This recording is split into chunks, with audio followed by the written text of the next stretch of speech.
What's good, everybody? Welcome back to the Cloud Slayer channel. Coming back at you with another ramble here. It's just going to be a random ramble. I had a two-parter that I just released for a Thursday ramble.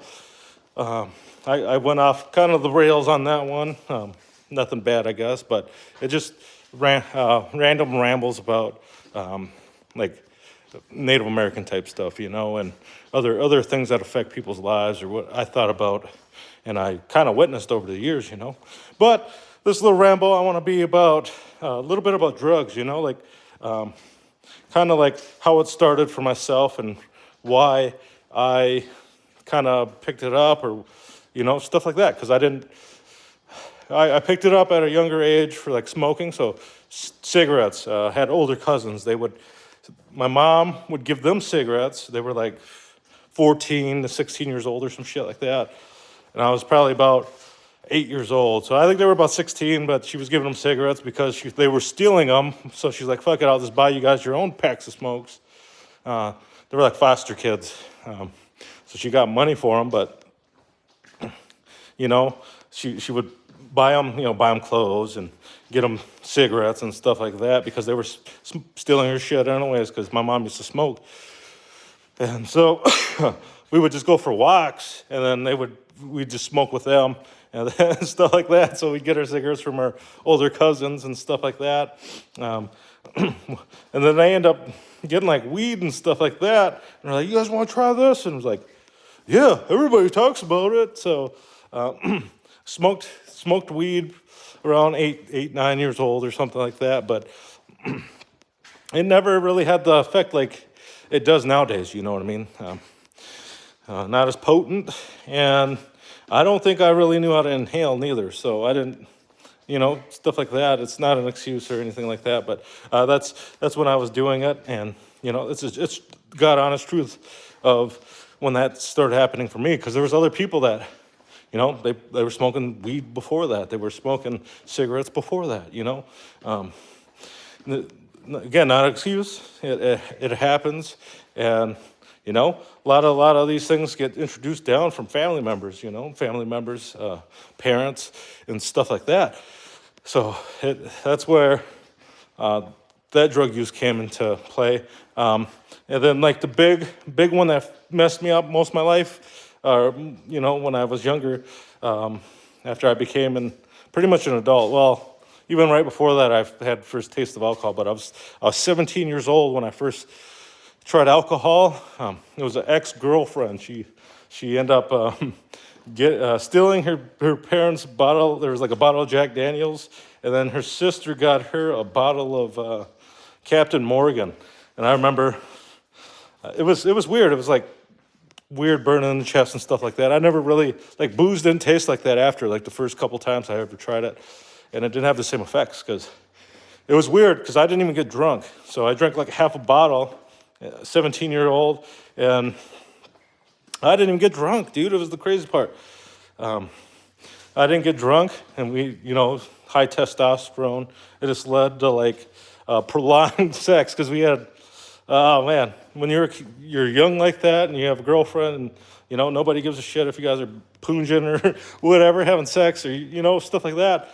Had a high sex drive, so I think I had like I had a record for a day. I don't want to disclose any of that, and I don't want to really talk too much about that. But we had sex for a long time, and that one thing, like, I was like, dude, this stuff makes you just never, you know, like cut jizz or something like that. And so I was like, dang, it's magic. But then I didn't really try it after that till.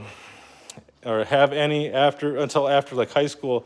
And then I got like, the first time I got drunk was off of a 12-pack of, it was like Bud Light. It was like some barley flavored type thing. And I got messed up. I got sick. And I was like, it was weird because I was wondering about that. I was like, dude, that half bottle should have been way more than that 12-pack, you know, the half bottle or a little bit more, whatever I had in high school. And it was a mystery to me. Maybe it was different because I was not as active.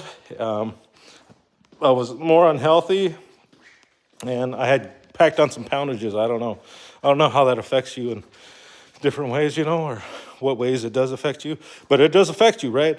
And stuff like that, and especially being less active or more active or whatever the case may be. So, yeah, that's kind of where alcohol started for me, and then I kind of like I didn't necessarily fall in love with that, like that booze stuff. Like it was like I do it sometimes, get messed up, but then it was like it takes hold of you. You start using it as a crutch for whenever you're sad or whenever you're going through some BS, some bullshit, psychologically or physically or whatever, like relationship wise and stuff like that. So that's where drugs and alcohol kind of came into my life, and it sucks, but it happens. That's life. It's life for you. You make your own choices, and you continue to roll with those.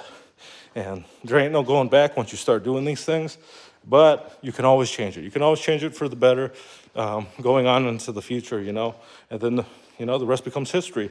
It doesn't, people are gonna probably call you names. People are gonna say stuff about you. They could, and they'll try to use it to demean you and tear you down and stuff like that. But if you moved on from that stage of your life, fuck all that stuff, man. Fuck those haters. Fuck all that.